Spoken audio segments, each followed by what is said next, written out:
আজ বাংলাদেশের জন্য একটি কালো অধ্যায়, হৃদয়স্পর্শী দিন। আজ গোপালগঞ্জে দখলদার ফ্যাসিস্ট সরকারের পেটোয়া বাহিনীর নির্মম তাণ্ডবে মৃত্যুবরণ করেছে দীপ্ত সাহা, রমজান আলী সহ আরও অনেকে। আহত হয়েছে শতাধিক। হাসপাতালে মৃত্যুর সঙ্গে পাঞ্জা লড়ছে অনেকে। এখনও সন্ত্রাসী বাহিনীর তাণ্ডবে প্রতিরোধ অব্যাহত রাখার চেষ্টা করে যাচ্ছে মুক্তিকামী মানুষ।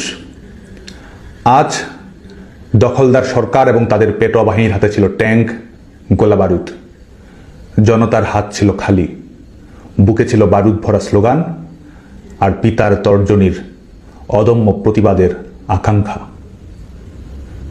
আজকে এই নির্মম হত্যাকাণ্ডের বলি যারা হয়েছে তাদের সবার স্মৃতির প্রতি শ্রদ্ধা জানাচ্ছি, পরিবারের প্রতি সমবেদনা জানাচ্ছি।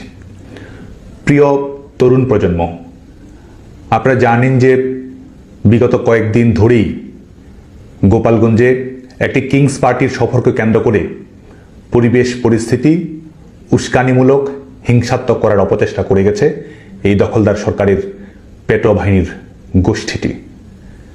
এর আগে তারা ছাত্র জনতা পুলিশকে নির্বিচারে হত্যা করে ক্ষমতার মসনদে বসেছে। ক্ষমতার মসনদে বসে হত্যাকারীদের ইন্ডেমনিটি দিয়েছে এবং গোপালগঞ্জ অভিমুখে তাদের ঘোষিত কর্মসূচির নাম পদযাত্রা থেকে হয়ে গেছে মার্চ টু গোপালগঞ্জ। তারা সদম্ভে ঘোষণা করেছে জাতির পিতা বঙ্গবন্ধু শেখ মুজিবুর রহমানের সমাধিসৌধ দুমড়ে মুছড়ে দেওয়ার। তারা ঘোষণা করেছে মুজিববাদ মুর্দাবাদ নাম করে জনগণকে মাটির সঙ্গে মিশে ফেলে দেওয়ার ঘোষণা তারাই দিয়েছে। তারই প্রেক্ষিতে উস্কানিমূলক পরিবেশ তৈরি করে দখলদার সরকারের পেটোয়া বাহিনী এবং বেসরকারি সন্ত্রাসী গোষ্ঠীকে লেলিয়ে দিয়েছে গোপালগঞ্জের মানুষের বুকে। উস্কানিমূলকভাবেই তারা এই পরিস্থিতির সূচনা করেছে। তাদের আসার মূল লক্ষ্যই ছিল জুলাই আগস্টে যেমন তারা মেটিকুলাস ডিজাইনের মাধ্যমে নিজেরা হত্যা করে সেই হত্যার দায়ভার অন্যদের উপর চাপিয়ে দিয়ে কৃত্রিম পরিবেশ পরিস্থিতি তৈরি করে পেছনের দরজা দিয়ে ক্ষমতায় যাওয়ার পথ প্রশস্ত করেছিল, ঠিক তেমনি নিজেদের অবৈধ ক্ষমতার নিরাপত্তা নিশ্চিত করার জন্য আজকেও তাদের প্রয়োজন লাশ, যে লাশ তাদের কাছে কখনো আন্দোলনের কাঁচামাল, কখনো ক্ষমতায় থাকার রসদ, এবং তারই বাস্তবায়ন তার আজকে এখানে তারা ঘটিয়েছে। সেটির একটি নমুনা আজকে গোটা বাংলাদেশের মানুষ আজকে তারা দেখেছে। গোপালগঞ্জের নিরীহ মানুষ, নিষ্পাপ ছাত্র জনতা যখন শান্তিপূর্ণভাবে প্রতিবাদ করেছে, মিছিল করেছে, স্লোগান দিয়েছে, তারা জবাব দিয়েছে অস্ত্রে, গুলিতে। মৃত্যুর মুখোমুখি করেও তারা তাদের হায়নার তাণ্ডব থামায়নি, অব্যাহত রেখেছে এবং এখনো তারা চেষ্টা করে যাচ্ছে এই লাশের উপর ভর করে আবারও ভয়ের রাজনীতি, ত্রাসের রাজনীতি গোটা বাংলাদেশের উপর চাপিয়ে দেওয়ার। এবং এদের এই যে প্রতারণা রাজনীতি, জোচ্চুরি রাজনীতি, এটি গোটা বাংলাদেশের মানুষের কাছে উন্মোচিত হয়ে গেছে। আজকে দেখুন, গোটা পৃথিবীর মানুষ আজকে দেখেছে কিভাবে আমাদের বিভিন্ন বাহিনী, যেগুলো আওয়ামী লীগ সরকারের সময় পেশাদারিত্বের সঙ্গে দায়িত্ব পালন করেছে, আজকে তাদেরকে ব্যবহার করা হচ্ছে অবৈধ সরকারের খুঁটি হিসেবে, তাদেরকে ব্যবহার করা হচ্ছে দখলদার সরকারের পেটোয়া বাহিনী হিসেবে। আজকে সরকার যন্ত্রকে ব্যবহার করা হচ্ছে কিংস পার্টির পৃষ্ঠপোষকতার জন্য, এবং সেই নমুনায় আজকে গোটা পৃথিবীর মানুষের সামনে উন্মোচিত হয়েছে যখন আমরা দেখেছি যে সমস্ত সন্ত্রাসী গোষ্ঠী, পেশাদার বাহিনীকেও লেলিয়ে দেওয়া হয়েছে সাধারণ মানুষের উপর আক্রমণ পরিচালনা করার জন্য।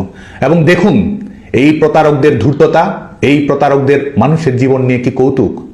মায়ের কোল খালি করে এদের হৃদয়ে কখনো কান্না জাগে না। মায়ের কোল খালি করে এরা ক্ষমতায় আসা, ক্ষমতায় থাকার পাটিগণিতের হিসেব অঙ্ক কষে। এবং আজকে গোপালগঞ্জ থেকে শুরু করে গোটা বাংলাদেশে এই নমুনে আমরা দেখতে পাচ্ছি কি ভয়ানক ধূর্ততা, প্রতারণা এবং জঘন্য মিথ্যাচারের রাজনীতি এদের। আজকেও কত মায়ের কোল খালি হয়েছে, কত বোন ভাই হারিয়েছে। আজকে তাদের নির্মম তাণ্ডবে গোটা পৃথিবীর মানুষের লাইভ অডিও ভিডিওতে হত্যাকাণ্ডের শিকার হয়েছে।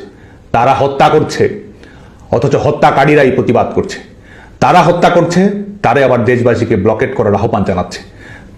তারা হত্যা করছে, এই কিলাররাই আবার ভিকটিম কার্ড প্লে করছে। এবং এটি করেই জুলাই আগস্টের মঞ্চ তারা প্রশস্ত করেছিল, এটি করেই আজকে এদের ক্ষমতার সীমা পরিসীমা এরা বাড়ানোর চেষ্টা করছে। বাংলাদেশের শিক্ষার্থীদের প্রতি আহ্বান থাকবে আপনারা যে কোনো রাজনৈতিক দল পছন্দ অপছন্দ করতে পারেন, কিন্তু বাংলাদেশের তারুণ্য সবসময় গণতন্ত্রের পক্ষে থেকেছে, মুক্তিযুদ্ধের পক্ষে থেকেছে, গণতন্ত্রের অঙ্গীকারের পক্ষে থেকেছে। দলমত নির্বিশেষে জাতির পিতা বঙ্গবন্ধু শেখ মুজিবুর রহমান বাংলাদেশের তারুণ্যের হৃদয়ের প্রতিধ্বনি। এই প্রতারকদের সম্পর্কে আপনারা সচেতন থাকবেন, গিনিপিগ হিসেবে যেন তারা আর আপনাদেরকে ব্যবহার না করতে পারে। এরা সেই প্রতারক যারা বলেছিল বঙ্গবন্ধুর বাংলায় বৈষম্যের ঠাঁই নাই, তারপরে আন্দোলনকে নিয়ে গিয়ে এমন জায়গায় গেছে যেখানে তারা স্লোগান দিচ্ছে গোলাম আজমের বাংলা বলে। এরা সেই প্রবঞ্চক ধূর্ত গোষ্ঠী যারা আপনাদেরকে দাবিয়ে রাখতে না পারার বঙ্গবন্ধুর অমীয় বাণীর কথা বলে আবার তারাই ধানমন্ডি 32 নম্বর ঘুরিয়ে দিয়েছে। এরা সেই প্রবঞ্চক গোষ্ঠী যারা আপনাদেরকে বলেছিল মুক্তিযুদ্ধের বাংলায় বৈষম্যের ঠাঁই নাই, এবং তারপরেই তারা মুক্তিযুদ্ধের সমস্ত স্মৃতি, অর্জন, অঙ্গীকার, বীর মুক্তিযোদ্ধাদের অপমান অপদস্থ তারাই করেছে। এরা আপনাদেরকে চাকরির কথা বলেছে, আজকে গোটা বাংলাদেশের সরকারি বেসরকারি খাতে চাকরি নেই, কলকারখানাগুলো বিপর্যয়ের মধ্যে পড়ে গেছে। মেধার কথা বলেছিল, আজকে কোটার ভিত্তিতে তারা নিয়োগ দিচ্ছে। আজকে বাংলাদেশের মানুষের স্বাভাবিক মৃত্যুর গ্যারান্টি পর্যন্ত নেই। মানুষের নিরাপত্তাহীনতা চূড়ান্ত পর্যায়ে পৌঁছেছে। দেশ শুধুমাত্র ললেস নয়, এই দেশটি আজকে এক ধরনের সিকিউরিটিলেস রাষ্ট্রে পরিণত হয়েছে। এই দখলদার সরকার বাংলাদেশের মানুষের নিরাপত্তা দিতে পারছে না, বরং দখলদার সরকার সমস্ত রাষ্ট্রযন্ত্র এবং তাদের বেসরকারি পেশাদার সন্ত্রাসী গোষ্ঠীকে লেলিয়ে দিচ্ছে মানুষের উপরে। মানুষ প্রতিবাদ করতে চাচ্ছে, শান্তিতে থাকতে চাচ্ছে, তাদের উপর তারা নির্বিচারে গুলি চালাচ্ছে, মব লেলিয়ে দিচ্ছে। এই দখলদার সরকারের প্রধানতম মব স্টার হচ্ছে ফ্যাসিস্ট ইউনূস, এবং এই ফ্যাসিস্ট ইউনূসের রিমোট কন্ট্রোলে বিভিন্ন জঙ্গি গোষ্ঠীর সহায়তায় তাণ্ডবের মাধ্যমে, সহিংসতার মাধ্যমে এরা ক্ষমতার বৈধতা তৈরি করার চেষ্টা করছে। হুমকির ভাষায় বাংলাদেশের মানুষকে এরা নিস্তব্ধ করে দিতে যাচ্ছে। দেশব্যাপী এরা কবরের শান্তি প্রতিষ্ঠা করেছে। সবার প্রতি উদাত্ত আহ্বান থাকবে, আসুন আমরা ঐক্যবদ্ধ হই গণতন্ত্র পুনরুদ্ধার করার জন্য, আসুন আমরা ঐক্যবদ্ধ হই মুক্তিযুদ্ধকে রিক্লেইম করার জন্য, আসুন আমরা ঐক্যবদ্ধ হই আবারও বিজয়ের প্রশ্নে বাংলাদেশের মানুষের জাগরণের জন্য। আজকে আহ্বান থাকবে আইন শৃঙ্খলা রক্ষাকারী বাহিনী, বাংলাদেশ সেনাবাহিনী সহ বিভিন্ন প্রতিষ্ঠানের প্রতি। আজকে যা অন্যায় হচ্ছে, সকল অন্যায়ের আইনানুগ বিচার বাংলাদেশে আজ হোক কাল হোক হবেই হবে। অতএব যা করবেন বুঝে শুনে করবেন। আজকে আমরা দেখতে পাচ্ছি যারা পুলিশ হত্যা করেছে, আইন শৃঙ্খলা রক্ষাকারী বাহিনীর সদস্যদের হত্যা করেছে এবং ইন্ডেমনিটি দিয়েছে, বিচার করা যাবে না। আজকে আপনারা কোন অবস্থাতেই দখলদার সরকারের পেটোয়া বাহিনী হিসেবে আপনাদেরকে কেউ যেন ব্যবহার না করতে পারে, সে ব্যাপারে আপনারা সতর্ক থাকবেন, সোচ্চার থাকবেন। এই সরকার দখলদার সরকারের আইন আপনি মানতে বাধ্য নন। এই সরকার আপনাদেরকে পেটোয়া বাহিনী হিসেবে ব্যবহার করছে, সেটি মানতে আপনি বাধ্য নন।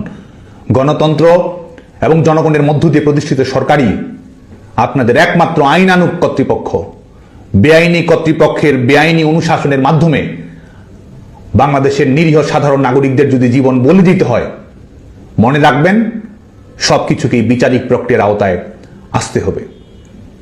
একই সঙ্গে বাংলাদেশ ছাত্রলীগের সমস্ত নেতাকর্মী সহ প্রগতিশীল সংগঠন, সামাজিক সাংস্কৃতিক সংগঠন সহ দল মত নির্বিশেষে তারুণ্যের নিরপেক্ষ স্রোতের প্রতি আহ্বান জানিয়ে আমি বলবো, আগামীকালকে এই গোপালগঞ্জের নির্মম হত্যার প্রতিবাদে আপনারা প্রতিবাদ মিছিল এবং বিক্ষোভ সমাবেশ পালন করবেন, সংগঠিত হওয়ার চেষ্টা করবেন।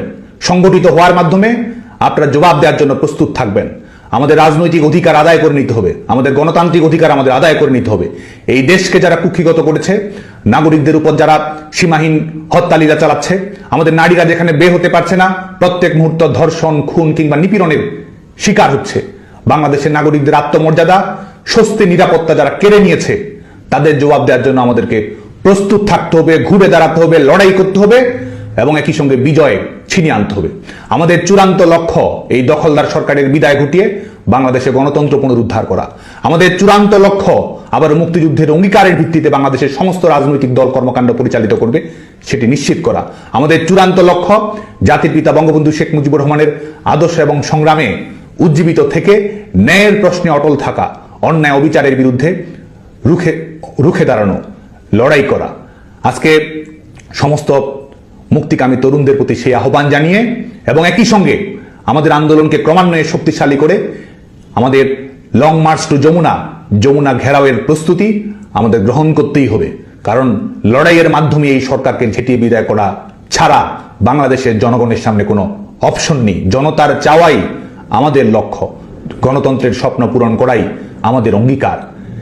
আজকে তারা গুলি করে এপিসিতে করে স্থান ত্যাগ করতে পারে। আমরা শহীদদের উত্তরাধিকার, ঘাতকের নই। যারা ঘাতক তারাই সশস্ত্র তাণ্ডব চালিয়ে হত্যা করে এপিসিতে নির্বিঘ্নে পালিয়ে যাওয়ার চেষ্টা করতে পারে। কিন্তু আমাদের জীবন উৎসর্গ করা রাজনীতির মাধ্যমেই আমরা আমাদের ন্যায্য অধিকার, বাংলাদেশের জনগণের ন্যায্য অধিকার আমরা প্রতিষ্ঠিত করব। গুলি করে আমাদের আন্দোলন বন্ধ করা যাবে না, কারাগারে বন্দি করে আমাদেরকে স্তব্ধ করা যাবে না। আমাদের ন্যায্য অধিকার আমরা আদায় করেই ছাড়ব। বাংলাদেশে গণতন্ত্র আমরা প্রতিষ্ঠিত করব। দখলদার ফ্যাসিস্ট সরকারের বিদায় আমরা বাংলাদেশের মাটিতে নিশ্চিত করব। আপনারা সবাই যার যার জায়গা থেকে ঐক্যবদ্ধ থাকবেন, রুখে দাঁড়াবেন, প্রতিরোধ করবেন। আমাদের যেসব নেতাকর্মী, ভাই বোন, বন্ধু এদের নির্মম তাণ্ডবের শিকার হচ্ছে তাদের প্রতি খোঁজ খবর রাখবেন, সংবেদনশীল থাকবেন, শান্তিপূর্ণভাবে আমাদের সংগ্রামকে এগিয়ে নিয়ে যাবেন। বর্তমানেও যদি আপনি আসেন, এই 3 সপ্তাহের মধ্যে বিএনপি তাদের অন্তত শীর্ষ 2 নেতাকে 2 বার করে শোকজ নোটিশ দিয়ে এসছে, আলাদা আলাদা করে, শুধুমাত্র মন্তব্য করার জন্য। সুতরাং এটা যদি শুধুমাত্র আপনাদের পার্টির একচেটিয়া, সেটা আপনি বলেন না। আর 2 নাম্বার কথা হলো, আপনি তাহলে এবারে পরিষ্কার করেন, আপনি আমাকে একটু পরিষ্কার করেন যে কোন এনসিপিটা তাহলে আসল এনসিপি। আমি যখন দেখি যে এনসিপি একটা, না এটা আমি আপনাকে বলি, হেফাজতের ক্ষেত্রে আপনার অবস্থান, নারীদের ক্ষেত্রে আপনার অবস্থান, সেনাবাহিনীর ক্ষেত্রে আপনার অবস্থান থেকে আমরা হেফাজতের বাইরে সেনাবাহিনী, আমি একটু বুঝতে চাই, আমি একটু বুঝতে চাই আপনার কাছ থেকে যে হেফাজতের হেফাজতের প্রশ্নে আমার অবস্থান কি ছিল, হেফাজতের ওই সমস্যা আমার অবস্থান কি ছিল? সেখানে উপস্থিত ছিলেন, আপনি সেখানে গিয়েছিলেন পরে, এবং সেখানে আপনি বক্তব্য রেখেছেন নারী কমিশনের বক্তব্য প্রসঙ্গে। তো সেখানে আপনি বক্তব্য রেখেছেন এবং আপনি বক্তব্য রেখেছেন। না দাঁড়ান, আপনি আমাকে প্রশ্ন করতেই পারেন, আপনি আমাদের মানে আংশিক সত্য, সেটা আংশিক সত্য। আমি হেফাজতের প্রোগ্রামে গিয়েছি, এটা সত্য, কিন্তু পরবর্তী যে বিষয়গুলো রয়েছে সেখানে নারী কমিশনের বাতিল বিষয়ে আমি কোনো কথা বলিনি। আপনি ভিডিও আছে, সব জায়গায় আছে। হেফাজত সেই সভাটা আহ্বানই করেছিল নারী কমিশনের রিপোর্টের এগেইনস্টে। আপনি সেখানে জেনে বুঝেই গিয়েছেন এবং একাত্মতা করতেই গিয়েছেন সেখানে। এক নম্বর বিষয় আমি একদম অন এয়ারে বলছি আপনাকে, কোনো ইনফরমালি, কোনো আলাদা ভাবে বলছি না, অন এয়ারে বলছি।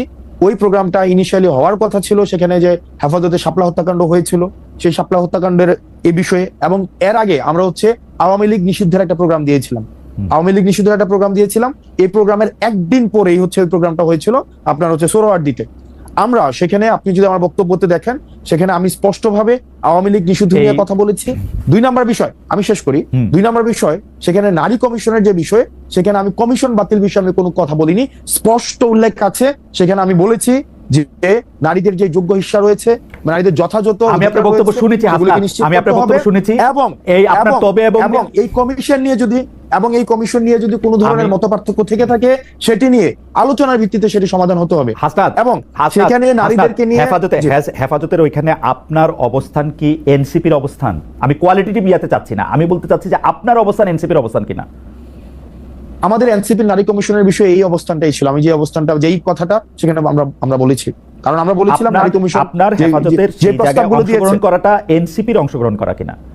দেখেন, সেখানে যে প্রস্তাবগুলো দিয়েছে, আমি আসছি সেখানে যে প্রস্তাব, আমি যে কথাটা বলেছি, আমার এনসিপির নারী কমিশনের বিষয়ে ঠিক সেই ধরনের অবস্থানটা ছিল, যে আমাদের যে প্রস্তাবনাগুলো দিয়েছিল, সেই প্রস্তাবনার কিছু কিছু জায়গায় আমরা সংশোধনের প্রস্তাব দিয়েছিলাম, যে সংশোধনের মধ্য দিয়ে এই নারী কমিশনের এই বিষয়গুলো ফরওয়ার্ড করা হোক। 1 নম্বর বিষয়। 2 নম্বর বিষয় ওখানের উপস্থিতির যে বিষয়টি, সেটি যে তখন সব রাজনৈতিক দলের, আমাদের হেফাজতের যারা আছেন সব রাজনৈতিক দলকেই তারা দাওয়াত দিয়েছিল। সেই দাওয়াতের অংশ হিসেবে এনসিপির প্রতিনিধি হিসেবে আমি সেখানে গিয়েছিলাম। আমি অবশ্য এনসিপির এই বিষয়ে দেওয়া পরের প্রেস রিলিজে, পরে তাদের বক্তব্যে, তাদের নেতাদের কথায় কখনো আমি এটা প্রমাণ পাই নাই যে আপনি এনসিপির প্রতিনিধিত্ব করতে সেখানে গিয়েছিলেন। আমি বরং উল্টোটা শুনেছি। ওইখানে শুনেছি হাসনাত আব্দুল্লাহ সেখানে গিয়েছেন নিজের ক্যাপাসিটিতে। না, নিজের ক্যাপাসিটি। দেখেন, বিষয়টা যে আমরা প্রথম দিন একটা প্রোগ্রাম ছিল, একদম ওই দিনের আগের দিন একটা প্রোগ্রাম ছিল আওয়ামী লীগ নিষিদ্ধের বিষয়ে, এবং আওয়ামী লীগ নিষিদ্ধের বিষয়ে যারা একমত ছিল, সেই জায়গা থেকে আমাদেরকে হেফাজতে ইসলাম 5ই, এটা খুব সম্ভবত প্রোগ্রামটা ছিল মার্চ মাসে। প্রোগ্রামটা মার্চ মাসে ছিল না? প্রোগ্রামটা মার্চে ছিল, মার্চে ছিল প্রোগ্রামটা।